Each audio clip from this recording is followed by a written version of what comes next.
ውድቀት ማብቂያ ሳይሆን መጀመሪያ ነው። ታዋቂው የፈጠራ ሰው ጄምስ ዳይሰን አዲስ አይነት የቫኪዩም ክሊነር ለመስራት በወሰነ ጊዜ የገጠመው ፈተና እጅግ አድካሚና ተስፋ አስቆራጭ ነበር። የመጀመሪያውን ሞዴል ሲሰራ አልሳካለትም ብሎት ሁለተኛውን፣ አምስተኛውን አልፎም ተርፎ 100ኛውን ሙከራ ሲያደርግ ውጤቱ ያው ውድቀት ነበር። ለ5 ተከታታይ ዓመታት ሙሉ ቤተሰቡ በከባድ የኢኮኖሚ ድህነት ውስጥ እየማቀቀ ባለበት ወቅት እሱ ግን በጋራዥ ውስጥ ሙከራውን ከማድረግ ለአፍታም አልቆመም።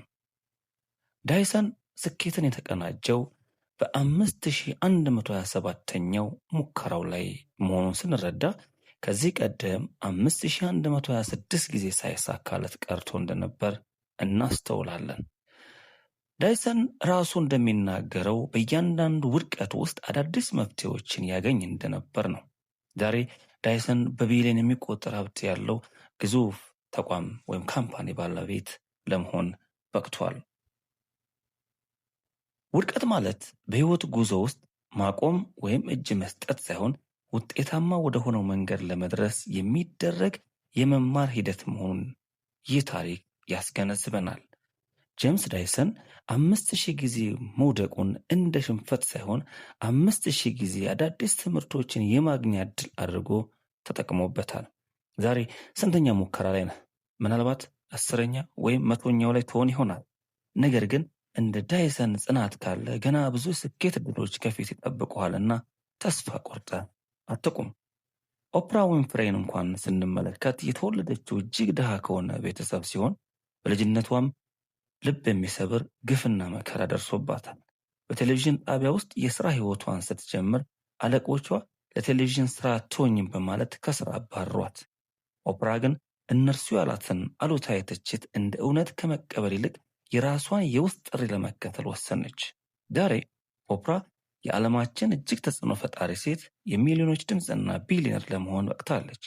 ያ የጥንት መከራዋና ውድቀቷም የዛሬዋ ጥንካሬዋ ዋነኛ ምንጭ ሆኖላታል። ሰዎች በዚህ ቦታ ወይም ለዚህ ስኬት አትሆንም ብለው ቢያጣጥሉ ገና ያንተ የሆነውን ትልቅና ሰፊ መድረክ ለማየት የሚያስችል እይታው ያላቸው ማለት ነው። ያንተን እውነተኛ ዋጋ የሚወስነው ያንተ የማያወላውል ጽናት እንጂ የሌሎች ሰዎች ጊዜያዊ ንግግር ወይም ግምገማ አይደለም። ሰዎች አትችልም ስላሉ ብቻ ተደብቀ ከሆነ መድረክ አሁንም ከፊት ክፍት መሆኑን ተረድተህ በድፍረት ውጣና አቅምን ለዓለም አሳይ። የፎርድ ሞተር መስራች ሄንሪ ፎርድ የመጀመሪያውን መኪና ለዓለም ከማስተዋወቁ በፊት 2 ጊዜ ሙሉ ለሙሉ ከስሮ እንደነበር ብዙዎች አያውቁም። 5 ጊዜ ያህል ስራውን ከመነሻው ለመጀመር የተገደደ ሲሆን በወቅቱ የነበሩ ሰዎች መኪና የሚባል ነገር አንገዛም፣ ፈረስ እያለልን ለምን በብረት እንቸገራለን እያሉ ይስቁበትና ያሾፉበት ነበር።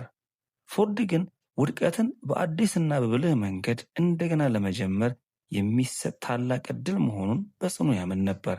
በመጨረሻም መኪናን ለተራው ሕዝብ ተደራሽ ለማድረግ የዓለምን የትራንስፖርት ታሪክና የሰው ልጅን እንቅስቃሴ ለዘላለም ለመለወጥ በቃ።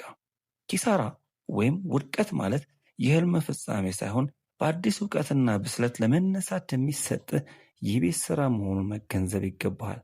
ከደረሰብህ ውድቀት የተነሳ ተስፋ ቆርጠህ ከሆነ ሄንሪ ፎርድ 3 ጊዜ ከስሮና በሰዎች ተሳልቆ ደርሶበት ካልቆመ አንተም ዛሬ በአዲስ ጉልበትና እውቀት ተነስተህ ጉዞውን መቀጠል ትችላለህ። ውድቀት አዲስ ስልት የምንቀይስበት መማሪያ ክፍላችን ነው። ዛዲጋ